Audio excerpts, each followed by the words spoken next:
안녕하세요. 오늘은 구약 성서의 예언서 중 하나인 예레미야서에 대해 이야기해 보겠습니다. 예레미야는 기원전 7세기부터 6세기까지 약 46년 동안 활동한 예언자로 유다 왕국이 멸망하기 전에 혼란스러운 시기에 하나님의 말씀을 전했습니다. 그의 메시지는 당대 유다의 타락과 부패에 대한 경고와 회개 촉구, 그리고 새로운 언약과 미래의 소망을 담고 있습니다. 예레미야는 심판과 위로의 예언자로서 그 시대의 역사를 뛰어넘는 중요한 교훈을 우리에게 전달해 줍니다. 일부 예레미야의 시대적 배경과 소명. 예레미야는 기원전 645년경 베냐민 지역의 작은 마을인 아나돗에서 태어났습니다. 그의 아버지 힐기야는 제사장으로서 예레미야 역시 경건한 가정에서 성장했습니다. 그가 사역을 시작하게 된 시기는 유다 왕국의 마지막 왕들이 통치하던 때로 예루살렘과 유다 지역은 정치적으로 매우 불안정하고 종교적으로도 부패한 상황이었습니다. 특히 요시야 왕은 유다의 종교개혁을 일으켰지만 그 후를 이어 여호야김과 시드기야가 통치하던 시기는 우상 숭배와 도덕적 타락이 가득했던 시기였습니다. 예레미야는 하나님의 부르심을 받은 시점에 단지 어린아이에 불과했습니다. 요시야 왕이 통치하던 13년째 되는 해, 즉 기원전 626년에 그는 예언자로서의 소명을 받았으며 하나님은 예레미야에게 그의 능력이 아닌 하나님의 권위와 능력으로 사역을 감당해야 한다고 말씀하셨습니다. 예레미야는 두 개의 상징적인 환상, 살구나무 가지와 무쇠솥의 환상을 통해 하나님의 예언의 성취와 유다의 심판을 확신하게 되었습니다. 이는 그의 사역 전체의 방향을 결정하는 중요한 계기가 되었습니다. 그의 소명 이야기에서 하나님은 예레미야를 창조 이전부터 예언자로 선택했다고 밝히며 예레미야는 그 소명을 거절하려 했지만 하나님의 꾸짖음과 격려 속에 결국 예언자로서의 삶을 받아들이게 됩니다. 2부 예레미야의 생애와 사역 연대별 특징.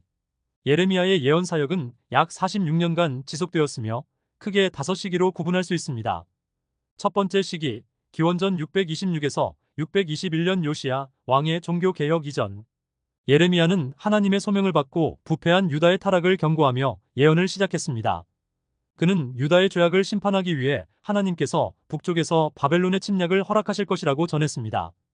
예레미야는 북방의 적을 하나님의 심판 도구로서 묘사하며 유다의 심판을 예고했습니다. 당시 아수르 제국이 쇠퇴하는 가운데 유다는 정치적으로 혼란에 빠져 있었고 예레미야는 이 상황 속에서 바벨론을 통해 하나님의 심판이 임할 것임을 강조했습니다. 두 번째 시기, 기원전 621에서 609년 요시야 왕의 종교개혁 기간. 요시야 왕은 아수르 제국의 쇠퇴를 틈타 유다에서 종교개혁을 단행했습니다. 예루살렘 성전을 수리하다가 발견된 율법서를 통해 요시야는 유다의 우상 숭배를 철저히 제거하고자 했습니다. 예레미야는 이러한 종교개혁에 적극 동참하여 요시야의 개혁을 돕고 말씀을 전파했습니다. 하지만 예레미야는 시간이 지남에 따라 요시야의 종교개혁이 겉으로만 드러나는 형식적인 개혁에 머물고 있음을 깨닫게 됩니다. 예레미야는 성전 신앙에 대한 무분별한 안전의식을 비판하며 유다 백성들이 진정한 회개에 이르지 못하고 있음을 경고했습니다. 세 번째 시기, 기원전 609에서 605년 요시야의 죽음과 예루살렘 성전 설교. 요시야는 기원전 609년 애굽 왕 느고와의 무깃도 전투에서 전사하였습니다. 이로 인해 유다는 다시 혼란에 빠졌고 요시야의 아들 여호야김이 왕위에 오르면서 타락과 부패가 다시 심화되었습니다. 예레미야는 여호야김을 비판하며 성전 설교를 통해 성전의 형식적인 제사가 백성을 구원할 수 없음을 경고했습니다. 그는 유다 백성들이 하나님께 대한 진정한 순종을 버리고 성전을 맹목적으로 신뢰하는 잘못된 신앙을 비판했습니다. 그러나 이러한 예언은 여호야김 왕과 제사장들로부터 큰 반발을 불러일으켰으며 예레미야는 신성 모독죄로 체포되어 죽음의 위기에 처하기도 했습니다. 네 번째 시기, 기원전 605에서 597년 갈그미스 전투 이후 바벨론 속국으로 전락한 유다. 바벨론이 갈그미스 전투에서 애굽을 물리치고 최강의 제국으로 떠오르면서 유다는 바벨론의 속국으로 전락하게 됩니다. 이 시기 예레미야는 백성들이 하나님의 말씀을 외면하고 멸망의 길로 치닫고 있음을 경고합니다. 그는 두루마리에 하나님의 말씀을 기록하라는 명령을 받고 서기관 바룩이 이를 받아 적어 왕에게 낭독하게 합니다. 하지만 여호야김 왕은 두루마리를 찢어 불태우며 하나님의 말씀을 거부했습니다. 예레미야는 두 번째 두루마리를 다시 작성하여 보존하고 유다의 멸망을 예언하게 됩니다. 다섯 번째 시기, 기원전 598에서 587년 시드기야의 통치와 예루살렘 멸망. 여호야김이 죽고 시드기야가 왕위에 오르면서 예레미야는 시드기야에게 바벨론의 멍에를 감수할 것을 권고했습니다. 그러나 시드기야는 여러 동맹국의 권유로 바벨론의 반기를 들고 예레미야는 다시 한번 유다의 멸망을 예언합니다. 결국 바벨론은 예루살렘을 포위하고 성을 함락하게 됩니다.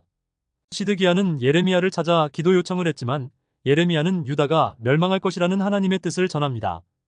결국 예루살렘은 기원전 587년에 완전히 멸망하고 시드기야는 바벨론으로 끌려가 비참한 최후를 맞이합니다. 3부 예레미야의 신학적 메시지. 예레미야서에서 나타나는 주요 신학적 주제는 크게 세 가지로 요약할 수 있습니다. 내재적이고 주권적인 하나님과 회개. 예레미야는 하나님이 이스라엘을 창조 이전부터 선택하셨다고 하며 이스라엘의 남편이자 아버지로서 백성을 돌보는 하나님을 강조합니다. 하나님은 유다의 타락과 부패에 근심하며 역사 속에서 직접 행동하시는 내재적인 분으로 다른 이방 신들과는 다른 절대주권적인 하나님이십니다. 예레미야는 이러한 하나님을 떠나 우상 숭배에 빠진 유다의 백성들에게 회개를 촉구했으며 회개하지 않을 경우 유다가 멸망할 것임을 경고했습니다. 내면적 신앙과 새로운 언약. 예레미야는 백성들이 외적인 신앙 행위나 형식적인 제사를 넘어서 진정한 내면의 신앙을 갖추기를 요구했습니다. 그는 맹목적인 성전 신앙과 종교적 제의의 형식성을 비판하며 진정한 구원은 하나님의 말씀을 마음에 새기는 것이라고 강조했습니다. 특히 예레미야는 미래에 하나님께서 새 언약을 세워 백성들의 마음에 율법을 기록하실 것이라고 예언하며 하나님과의 새로운 관계를 제시했습니다. 이는 유다 백성들이 진정한 신앙을 회복할 수 있는 유일한 길이었습니다. 미래에 대한 소망과 메시아 사상. 예레미야는 다윗의 후손에게서 의로운 가지가 나와 유다를 회복할 것이라는 예언을 남겼습니다. 이는 메시아에 대한 예언으로 유다가 멸망한 이후에도 하나님의 구원 계획이 계속됨을 의미합니다. 또한 그는 포로로 잡혀간 백성들이 언젠가 돌아와 새로운 삶을 시작할 것이라는 소망을 전하며 하나님이 그들과 함께 하실 것을 약속했습니다. 예레미야의 미래에 대한 예언은 다윗 왕조의 회복과 새로운 언약을 통한 구원을 약속하는 희망의 메시지로 이어졌습니다. 결론. 예레미야서의 메시지는 단순히 유다의 멸망을 예언하는 것에 그치지 않습니다. 예레미야는 하나님의 절대적인 사랑과 주권을 선포하면서 형식적인 종교 행위를 넘어서 진정한 내면의 신앙을 갖출 것을 촉구합니다. 그의 예언은 유다의 멸망 속에서도 새로운 언약과 다윗 왕조의 회복이라는 희망을 제시합니다. 오늘날 우리에게도 예레미야의 메시지는 형식에 얽매이지 않고 진정한 신앙을 통해 하나님과 깊은 관계를 맺어야 한다는 중요한 교훈을 전달합니다. 오늘 우리는 예레미야서의 내용과 그 신학적 메시지에 대해 깊이 살펴보았습니다. 예레미야의 메시지는 그의 시대를 넘어 오늘날에도 여전히 유효한데요. 하나님의 말씀에 대한 진정한 신앙과 회개, 그리고 내면의 변화를 통해 우리도 예레미야가 전한 하나님의 뜻을 기억하며 살아가야 할 것입니다. 시청해주셔서 감사합니다.